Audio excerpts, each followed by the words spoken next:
আমরা অনেক সময় অন্যের সফলতা দেখে হিংসায় জ্বলে পুড়ে যাই। আমাদের মনে অনেক খারাপ লাগা কাজ করে। আমরা চিন্তা করি আমরা কিভাবে সেই মানুষটার অবস্থানে পৌঁছাতে পারবো, কিভাবে আমরা তার মতো সফল হতে পারবো। কিন্তু একটা জিনিস সবসময় মনে রাখবেন, অন্যের সফলতা আর আপনার সফলতা এক জিনিস নয়। অন্যের পছন্দ, অন্যের কাজের স্থান, অন্যের পরিকল্পনা এবং তার পরিশ্রম সম্পূর্ণ ভিন্ন।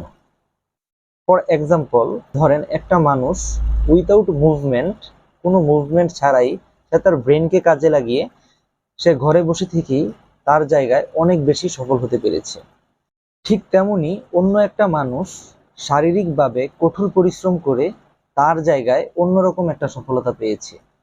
কাজেই আপনি আপনার অবস্থান অনুযায়ী সিদ্ধান্ত নেবেন কোন কাজে আপনি বেশি দক্ষ, কোন কাজটি করে কোন পথে আপনি আপনার লাইফে সফল হতে পারবেন। কখনোই অন্যের সফলতা দেখে আপনি আপনার সফলতা নির্ধারণ করবেন না। কারণ প্রত্যেকটা মানুষের জীবন আলাদা, প্রত্যেকটা মানুষের কাজের ধরন আলাদা, প্রত্যেকটা মানুষের পরিকল্পনা চিন্তাধারা আলাদা এবং প্রত্যেকটা মানুষের পরিশ্রম আলাদা।